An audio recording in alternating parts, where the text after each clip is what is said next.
les avocats de M. Denis Kadima ont répondu à l'invitation du parquet près la cour d'appel de Kinshasa-Gombe, conformément à notre devoir de défendre la vérité et de protéger les intérêts de notre client. Contrairement à ce que d'aucuns ont pensé, cette invitation qui a fortement circulé dans les réseaux sociaux a trait à une plainte déposée au parquet près la cour d'appel, parquet général près la cour d'appel de Kinshasa-Gombe par M. Denis Kadima contre un ex-conseiller à la CENI. Watu benye biko manipule na Rwanda na Kagame ule tutababamba bote bataenda ngenga. Nchi yetu haiwezi kuwa domine na Rwanda. Quand le président a pris la décision de signer l'ordonnance l'année dernière sur des mesures d'allègement de l'état de siège, ça a été fait à la suite d'une table ronde.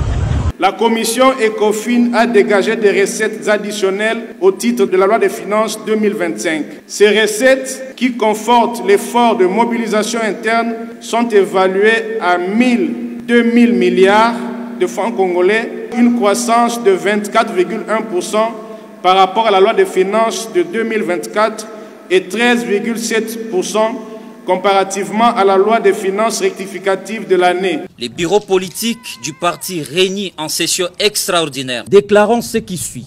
Exprimons notre attachement au droit reconnu au peuple congolais, souverain primaire, de décider librement et sans restriction sur la direction de son avenir par les choix des règles qui doivent la conduire vers la destinée glorieuse et sa vocation naturelle de locomotive de l'Afrique. Déclaration des jeunes du Nord Kivu à la suite de l'initiative de la motion de défiance contre le ministre des Infrastructures, Excellence Alexis Gisaro. Nous, jeunes de la province du Nord Kivu, avons suivi le dépôt d'une motion de défiance initiée par 58 députés nationaux contre son Excellence Alexis Gisaro, ministre des Infrastructures et cadre du parti présidentiel UDPS. Cette motion contre le ministre des Infrastructures, Alexis Gisaro, est inopportune en cette période particulière où le gouvernement conduit par son Excellence Madame Judith Suminwa s'est inscrit dans la logique de répondre aux priorités définies dans les 6 piliers qui ont constitué la campagne électorale du chef de l'État. Cet projet de loi de ratification dans des instruments multilatéraux en matière d'optimisation de la fiscalité pour lutter contre l'évasion fiscale, mais également la sous-capitalisation de nos entreprises qui œuvrent dans les secteurs des mines, mais également dans les secteurs des télécommunications.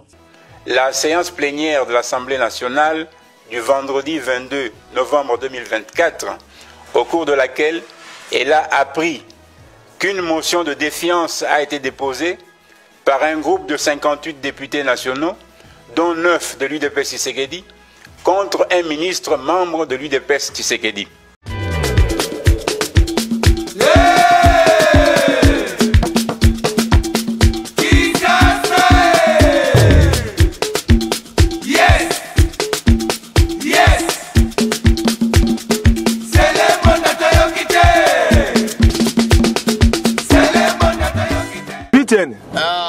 Omeli buni ne sali oboye. Ah, na meli zododo. Omeli zododo piten. Na mela ngo. Omela ngo.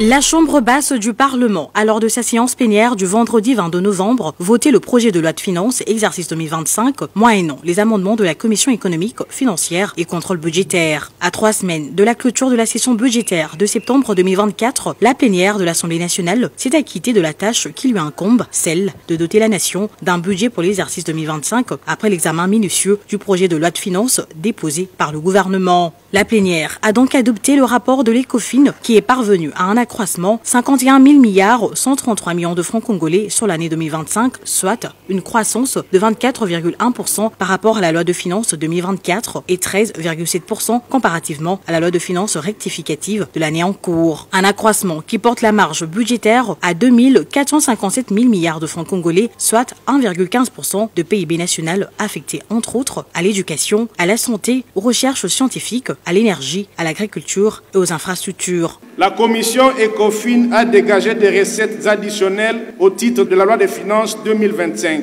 Ces recettes, qui confortent l'effort de mobilisation interne, sont évaluées à 2000 milliards de francs congolais, une croissance de 24,1% par rapport à la loi des finances de 2024 et 13,7% comparativement à la loi des finances rectificatives de l'année. Ceci en vue de permettre à chaque Congolais de l'arrière-pays de ressentir cette amélioration dans son quotidien. Une prouesse qui a ravi le speaker de la Chambre basse du Parlement qui estime qu'avec un tel accroissement, l'exécutif national a entre ses mains les moyens nécessaires pour rencontrer les attentes de la population congolaise. Vous avez suivi mes recommandations qui sont celles de son Excellence, Monsieur le Président de la République, Félix-Antoine Tshisekedi Tshilombo, qui a fait du social et de la construction des infrastructures de base son combat, et ainsi donc dans la répartition de ces recettes additionnelles, je vous avais demandé de tenir compte de l'éducation, de la santé et de l'amélioration des conditions des fonctionnaires. Vous avez souligné quelque chose de très important, j'aimerais que tous les députés l'appuient. On a tué l'Office de route et l'OVD. Votre rôle ici, c'est de ressusciter ces deux entreprises de l'État. Il faut les ressusciter. Outre le travail abattu sur la recherche de recettes additionnelles, la Commission économique, financière et contrôle budgétaire de l'Assemblée nationale a produit plus d'une vingtaine de recommandations à l'endroit de l'exécutif. Parmi elles figurent des recommandations spécifiques au gouvernement en matière de recettes, dont notamment réaliser le plancher de recettes publiques tel que prévu dans la loi de finances, renforcer la mobilisation de recettes de l'État par la mise en œuvre de réformes du système fiscal national, finaliser l'audit du secteur de télécommunications, accélérer le processus de marquage moléculaire en vue d'accroître les recettes pétrolières, confier à l'hôtel de monnaie l'impression de tous les imprimés de valeur et le rendre disponible en temps voulu auprès de tous les ministères et services d'assiette, finaliser la mise en œuvre de réformes susceptibles de booster la mobilisation de recettes. En termes de quoi, les élus nationaux se sont livrés au débat général quant à ce rapport, demandant plus de budget à l'agriculture et évoquant diverses questions liées aux problèmes de la population. Dégager de ressources susceptible de permettre l'accroissement des secteurs producteurs de revenus, c'est une bonne chose, je salue et je loue également. Nous avons demandé à ce qu'on puisse faire intégrer ou faire bénéficier les communes rurales dans le programme de 145 territoires. Nous avons fait un certain distinguo entre l'importance qu'il fallait accorder au balisage et l'acquisition des bateaux-taxis afin de résoudre les problèmes de naufrage qui causent de nombreuses pertes en vies humaines.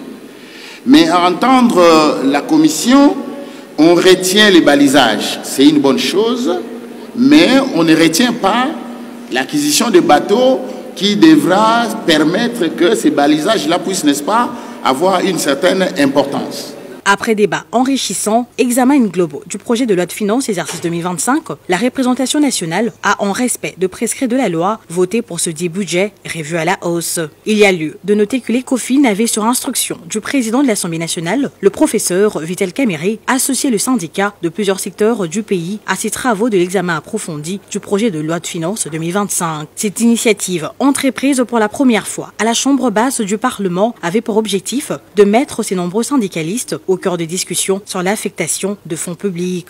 Signalons qu'au cours de la même plénière, les députés nationaux ont également procédé à la prorogation de l'état de siège porté par le ministre du Tourisme avec seulement 42 voix contre. 8 projets de loi de ratification portés par le ministre des Finances ont été envoyés à la commission mixte Relations extérieures et ECOFIN pour un examen approfondi en déant 5 jours. L'eau, l'électricité et la télécommunication au centre d'un atelier à la Commission Aménagement du Territoire de l'Assemblée nationale. Pendant des jours, soit du 21 au 22 novembre 2024, cette commission va évaluer les défis et les opportunités liées à ces secteurs stratégiques. Prenant la parole, la présidente de la Commission Aménagement du Territoire, l'honorable Caroline Mbemba, a présenté les grandes lignes des travaux. Nous avons créé une nouvelle sous-commission qui va s'appeler sous-commission suivi et évaluation. Cette sous-commission sera principalement composée des membres de tous les bureaux des sous-commissions, plus les membres du bureau ici présents. L'honorable Foumante Gimbandi, rapporteur de cette commission, a abordé la question cruciale de l'accès à l'eau et à l'électricité, qu'il considère comme les défis majeurs pour le développement du pays.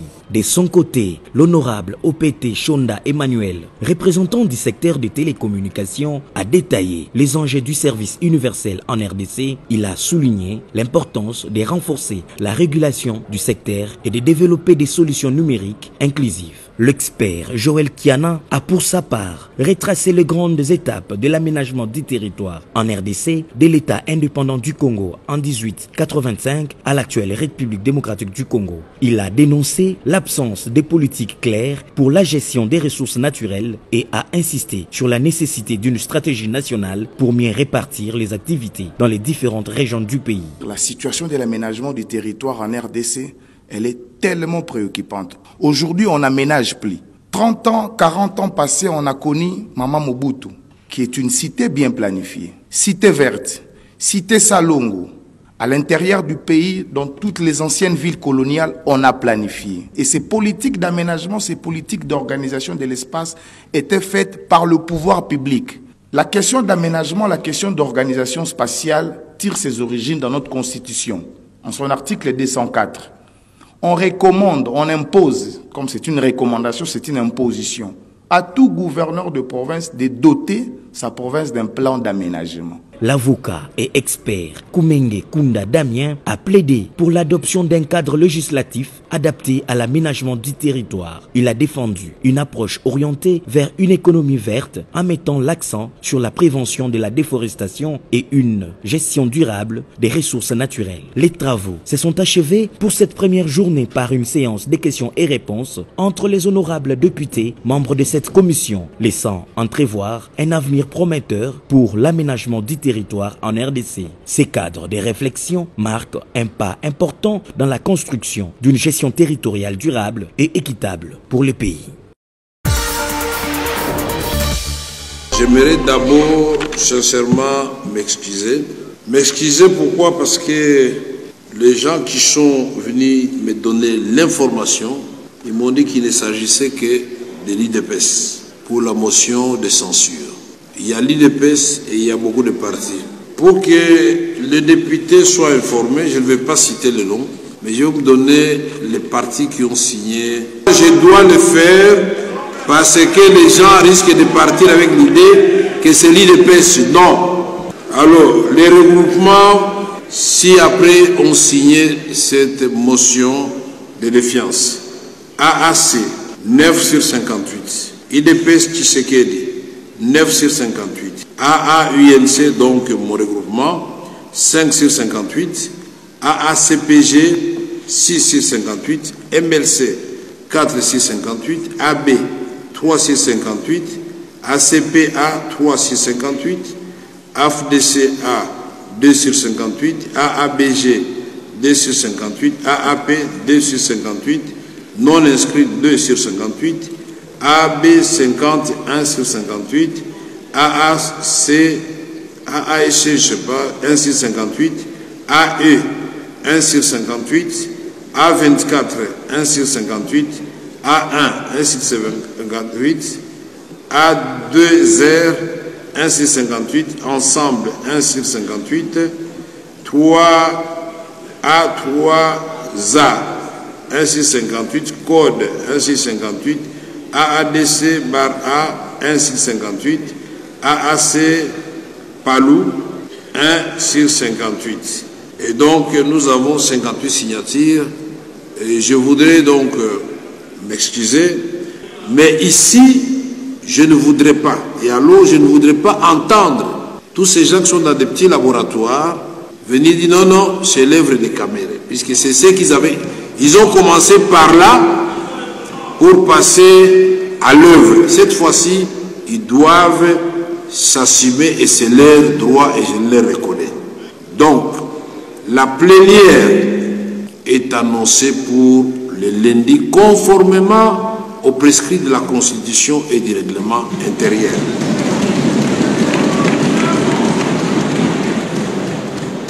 Aux ministres de se préparer et aux députés de voter et nous allons proclamer le vote.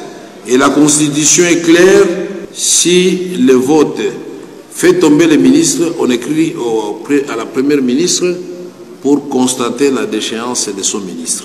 Et je voudrais donc m'excuser, mais en même temps fustiger quand même un comportement que nous avons déjà rappelé ici. Je suis peiné de constater que, après que l'honorable Asselo, que j'apprécie beaucoup, après qu'il ait eu 2 fois la parole ici, il se retire avec ses amis pour faire une conférence de presse dehors. C'est pour résoudre quel problème? Que je voudrais que dans l'avenir, vous sachiez que moi je suis un homme de sincérité et de vérité. Quand je me trompe, je n'hésite pas à dire que je me suis trompé ou m'a menti. Mission d'évaluation de l'état de siège dans le Nord Kivu et dans aujourd'hui. Vous avez eu des heures et des heures de consultation, vous avez consulté les forces vives. Après toutes ces consultations, qu'est-ce qu'on peut retenir? Juste pour un petit rappel, il faut rappeler que quand le président a pris la décision de signer l'ordonnance l'année dernière sur des mesures d'allègement de l'état de siège, ça a été fait à la suite d'une table ronde pour les forces vives de l'Ituri du Nord Kivu, en association avec notamment les députés nationaux, les élus du peuple, ont discuté de cette question de l'état de siège et avaient proposé, avaient fait un certain nombre de recommandations. Donc c'est sur cette base-là qu'il y a eu cette ordonnance. Maintenant, le président de la République nous a donné l'instruction de venir et de pouvoir faire le point de situation. Aujourd'hui, on est en 2024, on est pratiquement à la fin de l'année. Qu'est-ce qui a pu être fait effectivement? Quelles sont les avancées?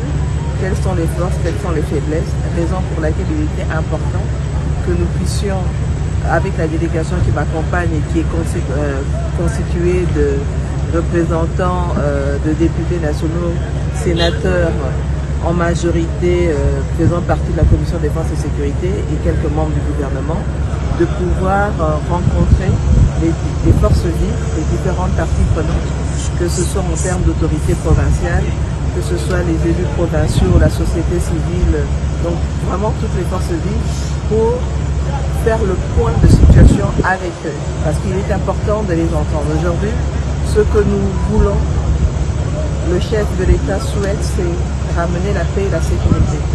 Et il est important maintenant de voir comment on va le faire, tenant compte du contexte respectif et du Nord Kivu et de l'Ituri. Les contextes ne sont pas les mêmes. Donc je ne vais pas revenir sur ces contextes-là, mais c'était important de pouvoir faire ces consultations-là, de surtout écouter les gens. Maintenant que nous avons fait ça, nous rentrons sur Kinshasa, nous allons faire le débriefing entre nous, les membres de la mission, et nous allons pouvoir faire des recommandations au chef de l'État. Et je pense que c'est à ce moment-là, quand le chef de l'État prendra sa décision, que vous serez vraiment la capitaine de tout ce qui a pu ressortir de ces consultations. Merci à vous.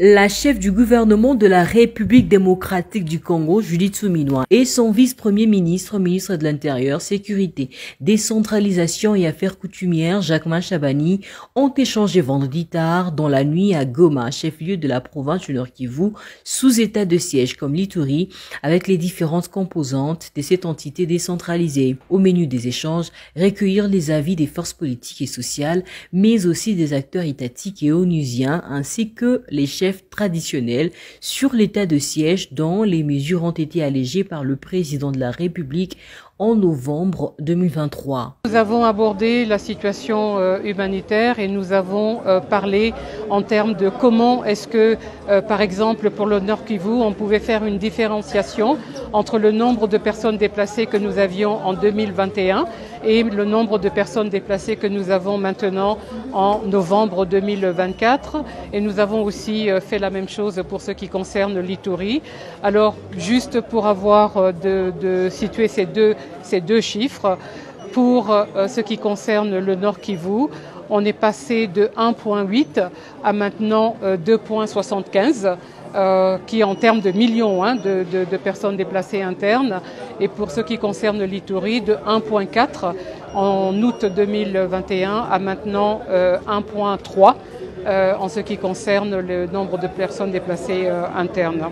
Voilà. Et ensuite, nous avons aussi évoqué comment faire en sorte de travailler avec l'armée et avec aussi la police nationale congolaise pour tenir en compte les préoccupations de sécurité et de protection des populations, des communautés. Ces échanges ont été une occasion pour chaque groupe d'acteurs d'exprimer, selon le cas, ces desiderata qui permettront au gouvernement de les analyser en vue d'en faire rapport au chef de l'État pour des mesures appropriées. Dans les registres sécuritaires, dans cette partie du territoire congolais, le gouvernement a réitéré sa détermination à mettre les bouchées doubles pour endiguer l'expansion des groupes armés tout en favorisant la montée en puissance de l'armée nationale. Cette mission d'itinérance du gouvernement dans cette partie de la République démocratique du Congo procède de l'évaluation de l'état de siège.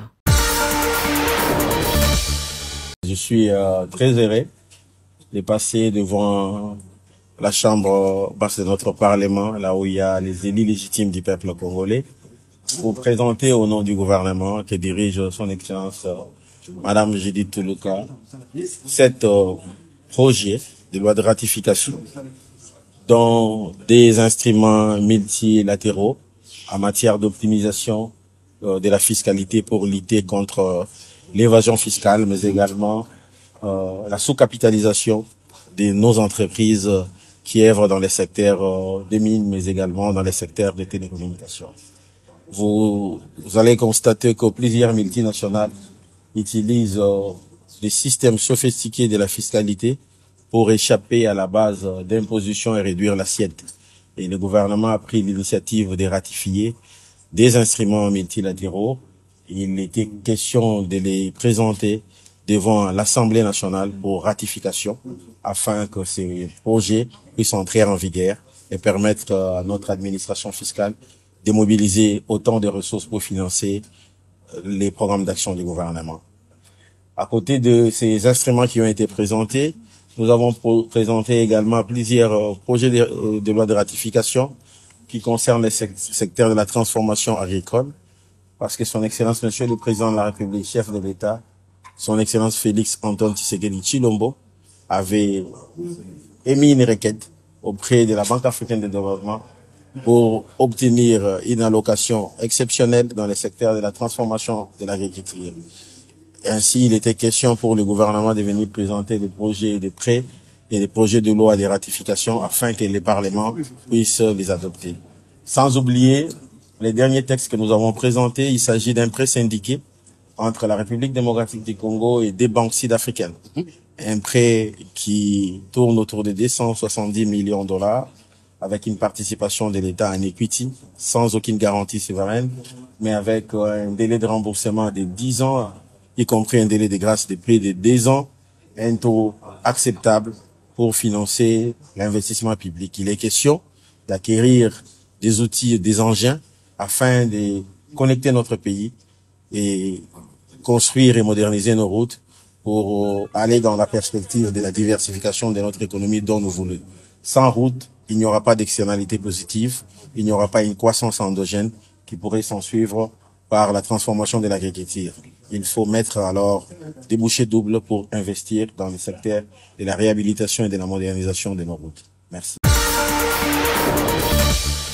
Watu benye biko manipule na Rwanda na Kagame ule tutababamba bote wataenda ngenga.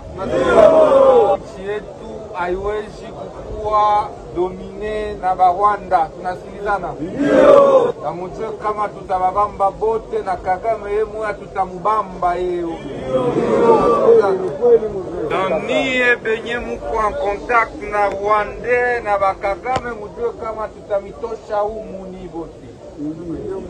Na tutamituma Mwangenga. Iko bulongo ya batate ya banani? Tutapenda ennemi étranger appuye abebe bulongo yetu ya batate. Kwa nchi ataacha nchi yetu ikuwe domine, ikuwe occupé par Banyarwanda. Ba RDF, haiko vile? Hii ni bulongo yenu, ni bulongo ya batate yenu, ni bulongo ya batate yetu. Muko na furahi mma condition muko nayo. Sasa nini? Wengine hapa viko ba innocent iko vile.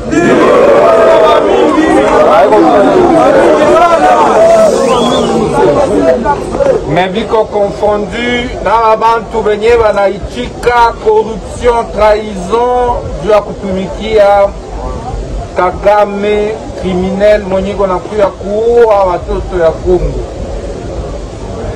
Ndio maana muko natutia mu difficulté ya kumitosha kisha tuko natosha bantu mu mamakala.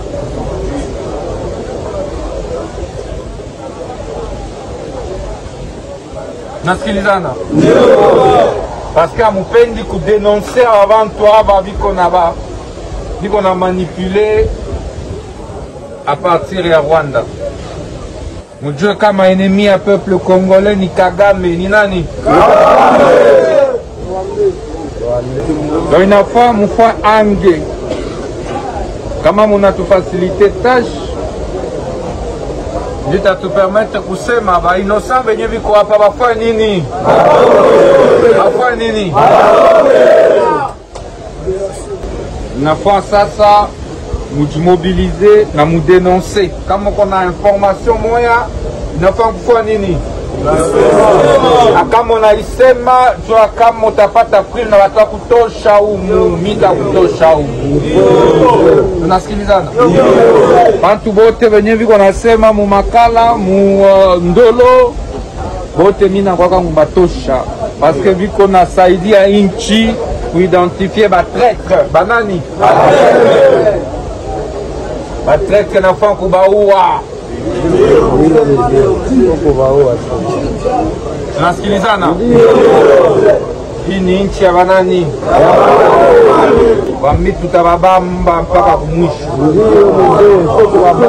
Na tutarekupere Ruchuru, tutarekupere Masisi muzima, tutarekupere materitoire.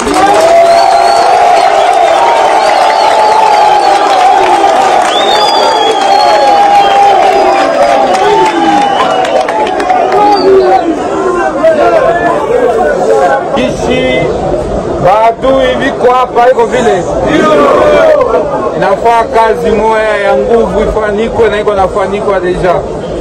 Baisha kunipatia liste ya kwanza, okay?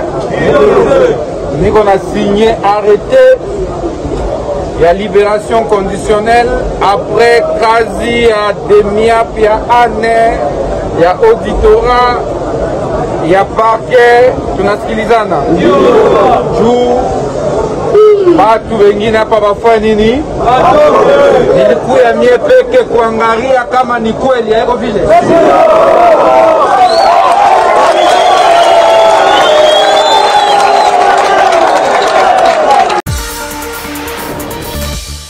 Sur le phénomène Kuluna, aucun résultat, non, il n'y a pas aucun résultat.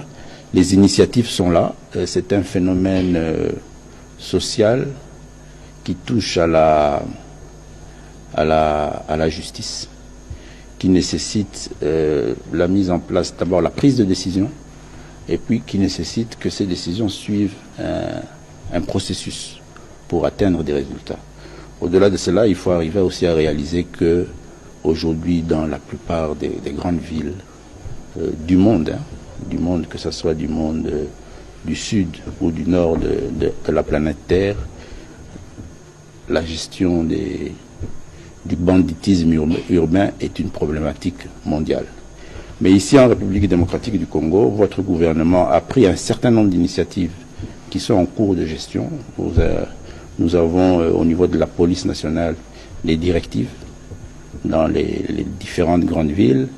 Nous avons au niveau et de la police et de la justice un certain nombre d'initiatives avec des audiences foraines qui vont à un certain moment nous permettre de réduire le taux de nuisibilité de ce phénomène. Nous avons pris aussi des initiatives pour renforcer notre police nationale, pour lui permettre d'être beaucoup plus présente et active.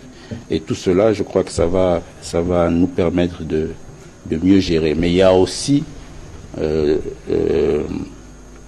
d'autres initiatives prises par le gouvernement de la République dans d'autres secteurs, parce que c'est des faits sociaux qui ont amené à ce que notre jeunesse désœuvrée puisse se comporter de la sorte. Il y a un des piliers les plus importants de notre gouvernement qui va dans le sens de la création d'emplois. Il y a un autre pilier qui va dans l'éducation et l'encadrement de la jeunesse. Et toute cette politique va nous amener à réduire cette nuisibilité, à la gérer. Mais en attendant, on est tous ensemble en train de faire ce travail. Sur cette question...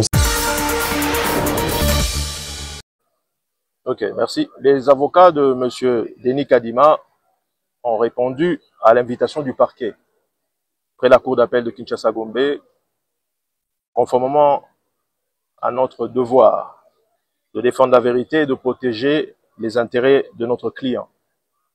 Contrairement à ce que d'aucuns ont pensé, cette invitation qui a fortement circulé dans les réseaux sociaux a trait à une plainte déposée au parquet près la cour d'appel, parquet général près la cour d'appel de Kinshasa-Gombe par M. Denis Kadima contre un ex-conseiller à la CENI.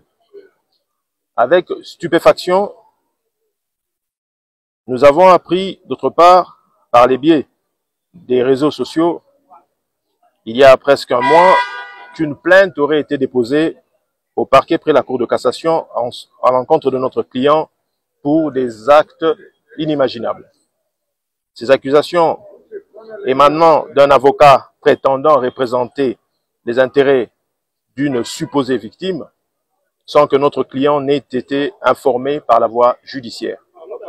À ce jour, M. Denis Kadima n'a reçu aucune convocation officielle émanant du parquet près la cour de cassation. Toutefois, notre client se tient prêt à coopérer pleinement pour établir la vérité, car des accusations aussi graves ne doivent jamais être prises à la légère ni exploitées à des fins malveillantes.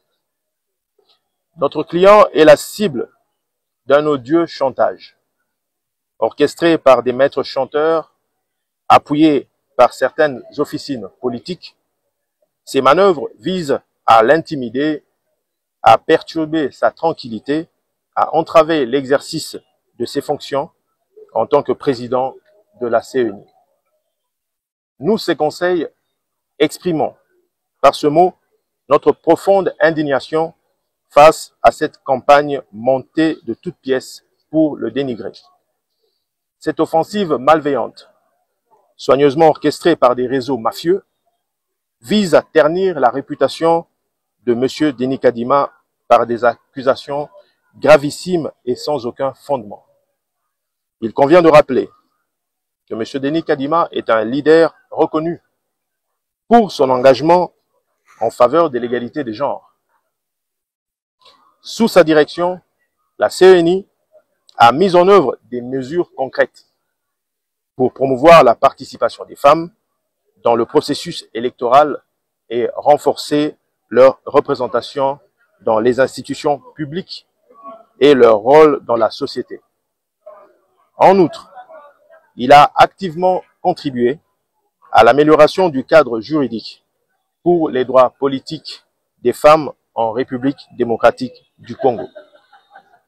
Ces accusations fallacieuses ne sont rien d'autre qu'une tentative désespérée de détourner l'attention des avancées significatives réalisées dans la gouvernance électorale en République démocratique du Congo sous le leadership de M. Denis Kadima. Elle vise à discréditer un dirigeant dont les valeurs fondamentales reposent sur le respect de la justice et la transparence. Nous invitons instamment les autorités judiciaires compétentes à faire toute la lumière sur ces allégations et à poursuivre ceux qui en sont les instigateurs. Malgré ces attaques, M. Denis Kadima reste fermement engagé à mener à bien sa mission au service de l'électorat congolais et du développement de la République démocratique du Congo. Nous appelons les médias et l'opinion publique à faire preuve de vigilance et de discernement face à ces manœuvres malveillantes, à ne pas se faire le relais de fausses informations et à préserver la dignité, l'intégrité des personnes injustement accusées. C'est aussi cela, le sens et l'essence même d'un état de droit. Nous vous remercions. Grande célébration au temple du centre missionnaire Philadelphie, c'est dimanche 24 novembre 2024. Chants, danses, témoignages, exhortations étaient au menu à l'occasion de la clôture du programme annuel de 21 jours de jeûnes et prières dénommé Bunda 21.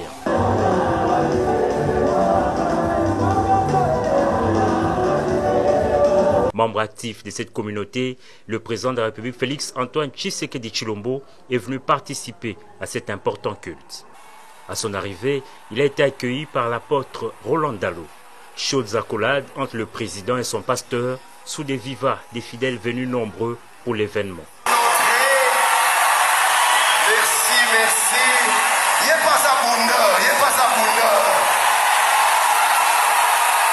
Avec lui, Maman Denise aussi a Bunda. Avec nous, est-ce qu'on peut acclamer Maman Denise là où elle est? Il n'y a pas ça Bundeuse, il n'y a pas Bundeuse.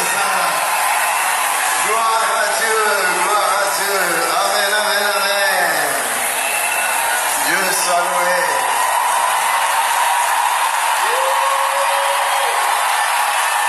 Est-ce que quelqu'un peut m'aider à dire à notre chef combien nous l'aimons? Avec sa foi inébranlable, le chef de l'État a participé à toutes les étapes de la célébration du jour. Moment glorieux et merveilleux pour les prédicateurs qui exhortent les fidèles à garder intacte la flamme de Bunda 21. Nous bénissons le Seigneur parce que nous avons passé des moments glorieux, des moments merveilleux. Dès le premier jour, le 4 novembre, que nous avons commencé à 6 heures, la gloire de Dieu était présente, la présence de Dieu était effective. Dieu nous a fait beaucoup de bien. Le pasteur Ken Luamba est resté focus sur cette célébration. Aucun commentaire sur la polémique autour des dernières déclarations de l'apôtre Roland Dalo qui ont suscité des réactions mitigées dans l'opinion. Les réseaux sociaux ont relayé justement un message qui est mal interprété, mal compris. Vous avez une musique. J'aimerais garder mon focus. Dieu nous a fait du bien au travers de Bunda. Restons-en là et ne laissons pas distraire par quoi que ce soit. Que le nom du Seigneur soit glorifié pour toutes choses. Dieu est glorifié. La fête était donc totale en cette journée de clôture de ce programme annuel de 21 jours des jeûnes et prières en faveur des familles et de la nation.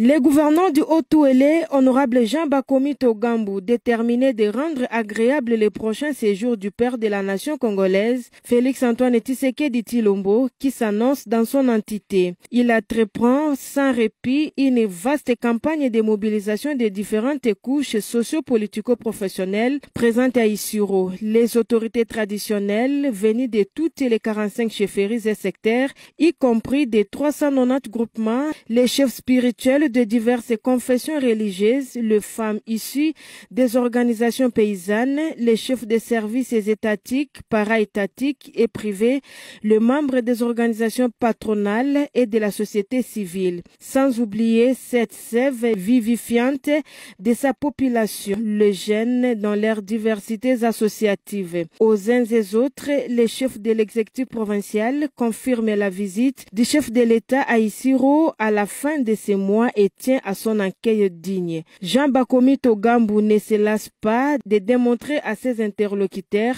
la volonté du Père de la Nation de transformer les chefs-lieux de sa province par le financement des travaux de sa modernisation déjà observable ça et là.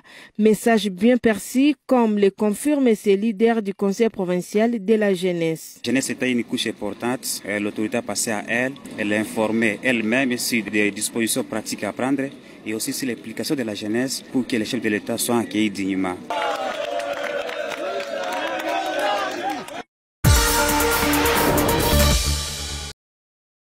De la jeunesse dans notre pays, dans notre ville de Kinshasa, tout porte à croire que la jeunesse congolaise en général et quinoise en particulier est sacrifiée. L'intérêt de la jeunesse est devenu le cadet de soucis de ceux qui sont censés assurer sa promotion et son avenir. En effet, comment comprendre que l'on passe du temps et que l'on dépense de l'énergie à parler de l'opportunité ou pas du changement ou de la révision de la Constitution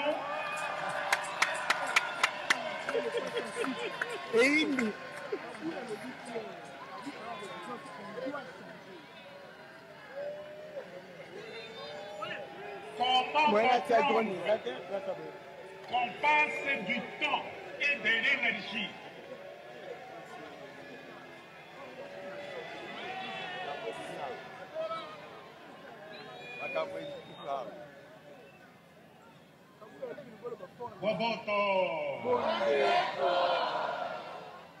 je disais, comment dans un pays passer autant de temps et d'énergie et même dépenser de l'argent à parler de changement constitutionnel au lieu et place de s'occuper de cette jeunesse abandonnée et de se soucier d'elle et de son avenir par des actions et des initiatives concrètes bien réfléchies et planifiées. Au lieu de ça, on nous parle de changement constitutionnel. Est-ce que c'est le changement constitutionnel qui va nous donner un avenir après la fin de nos études? Qui va nous donner du travail à la fin de nos études? Qui va nous permettre de quitter Massina et arriver à Gombe à temps? Arrêt en sigle, parti politique cher à son excellence, Maître Guy Luando Mboyo, autorité de référence et initiateur. Les bureaux politiques du parti réunis en session extraordinaire ce samedi 23 novembre 2024 au siège national du parti pour statuer sur les questions politiques de l'ère. Fort de son poids politique, constitué de 8 députés nationaux, 9 sénateurs, 37 députés provinciaux, un gouverneur, des vice-gouverneurs, des présidents d'assemblée provinciale, des vice-présidents d'assemblée provinciale, 8 autres membres des bureaux d'assemblée provinciale et 11 conseillers municipaux. Considérant que l'amour inébranlable et l'attachement inconditionnel à la République démocratique du Congo s'imposent à tous les Congolaises et Congolais, sans distinction aucune, comme un devoir naturel et non négociable face aux intérêts égoïstes des uns et au plan hégémoniste des autres, considérant que face à l'existence réelle de menaces diverses qui pèsent en permanence sur l'intégrité territoriale de notre pays suite à plusieurs années d'une guerre injuste nous imposée, considérant les efforts déployés et les sacrifices consentis avec courage et abnégation par son Excellence Félix Antoine Tshisekedi Tshilombo, président de la République et chef de l'État, ainsi que les autres institutions de la République pour la préservation de la dignité du peuple congolais et la protection du territoire national hérité de nos ancêtres,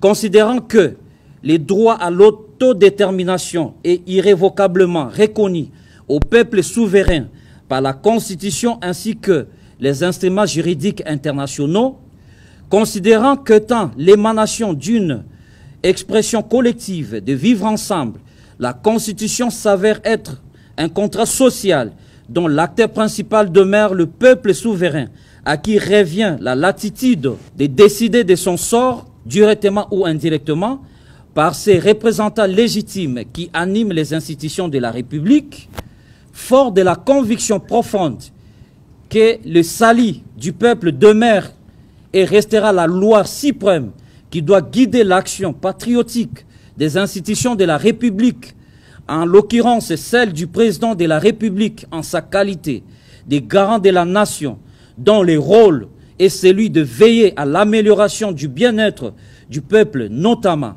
par la réforme des textes fondamentaux qui régissent la marche de la nation, étant donné que toute œuvre humaine est perfectible. Déclarons ce qui suit. 1.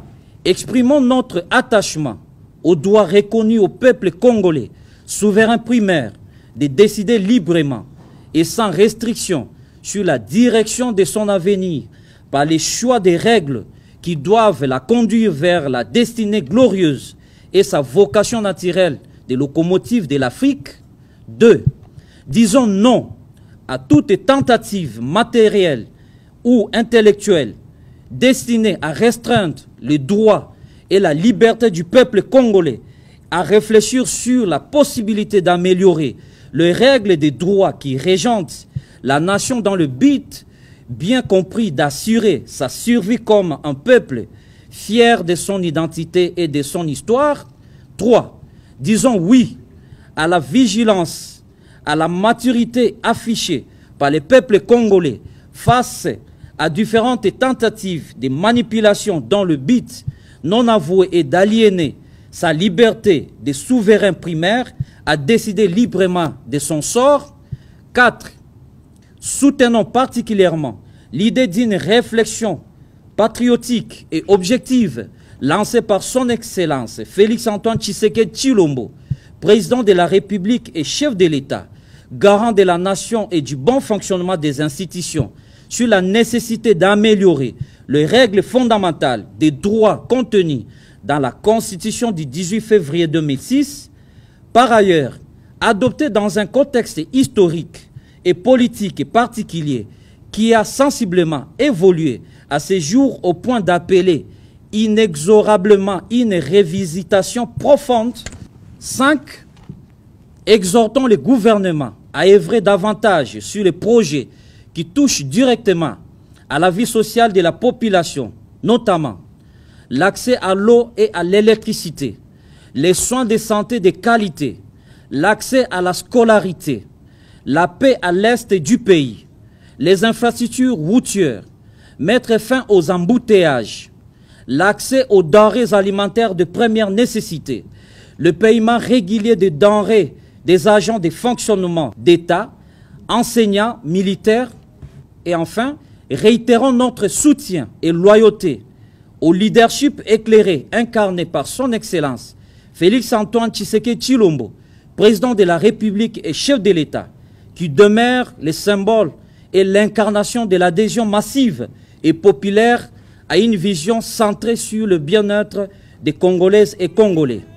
Que vive la République démocratique du Congo, que vive le parti politique Agissons pour la République, fait à Kinshasa le 23 novembre 2024 pour le bureau politique honorable député national Eli Kolongo.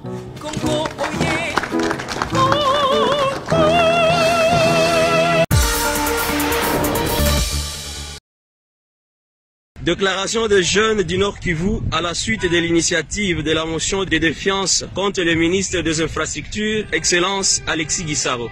Nous, jeunes de la province du Nord Kivu, avons suivi le dépôt d'une motion de défiance initiée par 58 députés nationaux contre son Excellence Alexis Guissaro, ministre des Infrastructures et cadre du parti présidentiel UDPS. Cette motion contre le ministre des Infrastructures Alexis Guissaro est inopportune en cette période particulière où le gouvernement conduit par son Excellence Madame Judith Suminwa s'est inscrit dans la logique de répondre aux priorités définies dans les 6 piliers qui ont constitué la campagne électorale du chef de l'État. S'attaquer au ministre Alexis Guissaro en cette période, c'est briser l'élan du développement lancé par le chef de l'État, Félix Antoine Tshisekedi. S'attaquer au ministre Guissaro, c'est briser le principe de représentation nationale en écartant du gouvernement une communauté importante de Congolais dans les institutions de la République, qui n'est pas témoin des réalisations du ministre des Infrastructures dans son secteur. Malgré la guerre au Nord Kivu, les infrastructures routières et de grands travaux sont en train d'être réalisés. Le rêve des Congolais de ne plus passer par le Rwanda pour aller à Uvira est en train de se concrétiser avec l'asphaltage de la route nationale numéro 2 qui quitte Bukavu jusqu'à Uvira, passant par les escarpements d'Ngomo. Les chefs-lieux de province du Grand Kasaï sont en train de revêtir l'enrobé et les macadam. La loi là-bas est devenue l'Eldorado de tous les partenaires miniers de la RDC est en train de se métamorphoser grâce au projet de construction et de rénovation des infrastructures routières initié par le ministre Alexis Guissaro. Alors qu'il a reçu du chef de l'État et de Madame la Première ministre Judith Suminwa la mission de combattre les embouteillages à Kinshasa, certains députés veulent saboter l'action du chef de l'État en initiant une motion contre le ministre Alexis Guissaro.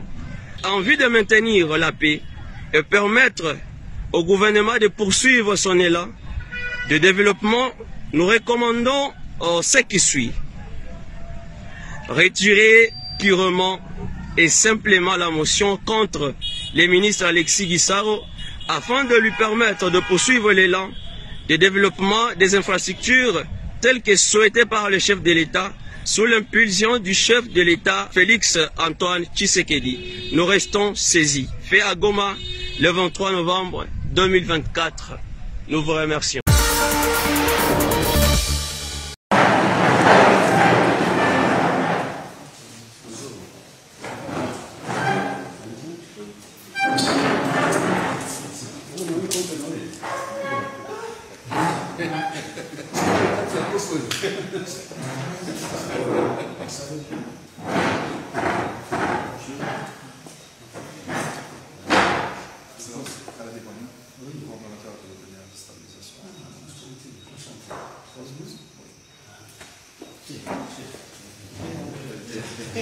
C'est un grand plaisir, un grand honneur de recevoir cette équipe conduite par son coordinateur national, ainsi que le partenaire de la MONUSCO ici, notre collègue, la coordinatrice du bureau de la province. Nous sommes vraiment très ravis. Donc ça, c'est encore une fois la volonté et la détermination du président de la République, le chef de l'État Félix Antoine Tshisekedi, qui s'est fixé pour ambition la neutralisation, la réintégration, la récupération de la réintégration des forces négatives au niveau de ces jeunes gens qui sont égarés de la logique de la loi, et donc qui ont pris les armes et pour l'une ou l'autre raison, qui en sont victimes. Et donc l'idée, c'est, je suis très ravi, l'idée c'est de voir comment nous allons renforcer la collaboration, comment la province va appuyer ce mécanisme, et comment ce mécanisme va vraiment renforcer les ambitions de la province pour un développement intégré et intégral dans cette partie du pays. Ils sont vraiment très ravis, je suis content de leur présence ici. Et ils peuvent compter sur moi et sur toute la population de Sud-Kivu. Je suis très honoré et très ravi d'effectuer cette visite avec le coordonnateur national et de rencontrer son Excellence, Monsieur le gouverneur du Sud Kivu, qui nous a reconfrontés avec ces messages et ces mots sur les efforts qui ont été effectués depuis son arrivée, qui vont exactement dans le bon sens de ce que nous sommes en train de faire pour appuyer le PDDRCS dans son mandat. Nous allons continuer à multiplier l'effort avec tous les autres partenaires du système des Nations Unies et aussi à l'extérieur du système des Nations Unies pour que tout le monde s'aligne autour des priorités du PDDRCS afin qu'il réalise sa mission très importante pour la stabilisation et le développement du Sud Kivu suite au désengagement de la MONUSCO. Nous sommes vraiment très ravis, très heureux d'être reçus par l'excellence du gouverneur pour cette mission de PDDRCS. Et ces mots sont très encourageants et rassurants, qu'en tout cas, il va aider le PDDRCS à aller de l'avant pour que nous puissions avoir des résultats et concrétiser la vision du chef de l'État. Je voudrais aussi signaler que c'est le gouverneur qui est le président du cadre de concertation avec le PDDRCS. C'est là où tout se décide et pour que nous puissions être sur le terrain. En tout cas, je remercie aussi, j'encourage aussi les partenaires de nous appuyer. Et c'est un grand programme et nous devons amener la paix au Sud Kivu. Merci. La relance de l'opération d'identification de la population congolaise demeure la priorité du gouvernement souminois, conformément aux instructions du chef de l'État, Félix Antoine Tshisekedi Tshilombo. Poursuivant son séjour de travail à Accra, la vice-ministre de l'Intérieur, Sécurité et Décentralisation Eugénie Tchelakamba a visité les installations du Bureau des National Identification Authority, établissement public chargé de délivrer la carte d'identité nationale aux citoyens et étrangers au Ghana. Occasion pour le numéro 2 de la territoriale de la RDC de s'assurer des témoignages reçus du directeur général de l'Office national de l'identification de la population ONIP lors de la dernière séance de travail sur la sécurisation de la carte d'identité ghanéenne. De l'inscription du candidat à la délivrance de la carte, la vice-ministre Eugénie Tchelakamba a été attentive pour comprendre les processus. Elle a également visité les bureaux de la police chargés de traquer les infiltrés et usurpateurs de la nationalité ghanéenne. His Excellency, the President Félix Antoine Tshisekedi Tshilombo. Notre chef de l'État, Félix Antoine Tshisekedi Tshilombo, est déterminé à trouver une solution définitive. Voilà pourquoi notre gouvernement dirigé par la première ministre Judith Suminwa ne dort pas.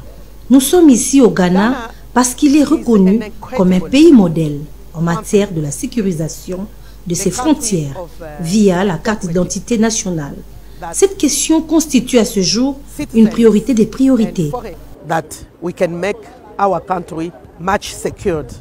Ces différents échanges et visites permettront d'élaborer un cahier de charges précis pour la future production des cartes d'identité en RDC, comme l'a annoncé au dernier Conseil des ministres le vice-premier ministre et ministre de l'Intérieur et Sécurité, Jacquemain Chabani.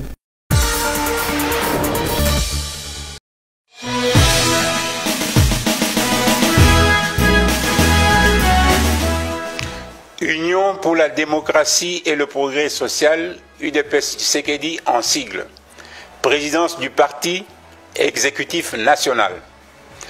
La présidence de l'UDPS Tshisekedi, exécutif national du parti, a suivi avec beaucoup d'attention la séance plénière de l'Assemblée nationale du vendredi 22 novembre 2024, au cours de laquelle elle a appris qu'une motion de défiance a été déposée par un groupe de 58 députés nationaux, dont 9 de l'UDPS Tshisekedi, contre un ministre membre de l'UDPS Tshisekedi. L'UDPS Tshisekedi s'insurge contre cette motion de défiance qui va à l'encontre de la communication du chef de l'État faite lors de la 20e réunion du Conseil des ministres du vendredi 1er novembre 2024. En effet, depuis le début de ce mois de novembre, le chef de l'État a initié un suivi et une évaluation de l'action gouvernementale dont on attend incessamment les conclusions conséquentes. Il est incompréhensible que les députés membres de l'UDPS s'évertuent à prendre une telle initiative sans se référer ni à la haute autorité de référence du parti, ni à la présidence de l'UDPS Tshisekedi exécutif national. La présidence de l'UDPS Tshisekedi exécutif national invite tous les députés nationaux de l'UDPS Tshisekedi et Mosaïque en particulier, et ceux de l'Union sacrée de la nation en général, à faire échec à cette motion de défiance afin de garantir la stabilité du gouvernement de la République. Par ailleurs, la présidence du parti demande à tous les députés de l'UDPS Tshisekedi et Mosaïque de se référer au premier vice-président de l'Assemblée nationale, l'honorable professeur Jean-Claude Tshilombo Moussaou, pour les questions engageant le parti à l'Assemblée nationale, et à ce dernier de prendre ses responsabilités quant à ceux. Que vive la République démocratique du Congo, que vive son Excellence M. Félix Antoine Tshisekedi Tshilombo, président de la République et chef de l'État, que vive l'UDPS Tshisekedi, le peuple d'abord, fête à Kinshasa le 23 novembre 2024, le porte-parole.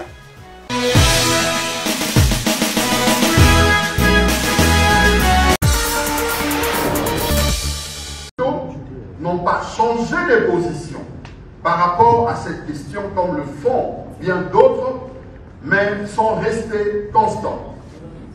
Pour être honnête avec notre peuple, que tous ceux qui s'opposent aujourd'hui à l'idée de la révision de certaines dispositions de cette Constitution, voire à l'idée de son changement, regardent le peuple en face et reconnaissent qu'à un moment donné de l'histoire récente de notre pays, ils étaient parmi les défenseurs acharnés de cette même démarche.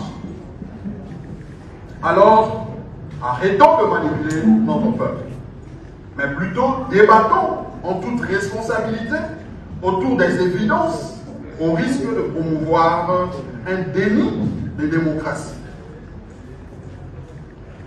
C'est à ce titre que le nouvel élan et son leader Adolphe Muzito salue l'idée du chef de l'État de mettre en place une commission représentative de toutes les forces politiques et sociales pour traiter de cette question.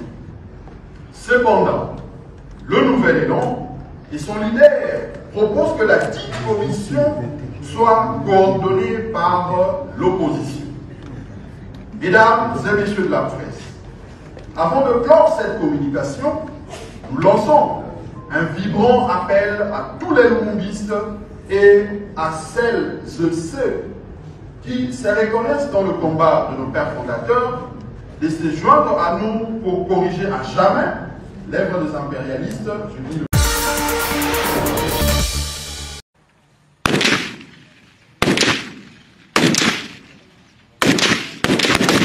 Évaluation mi-parcours de la formation des sous-officiers stagiaires des Forces armées de la République démocratique du Congo au centre d'entraînement lieutenant-général Baouma, c'est samedi 23 novembre 2024.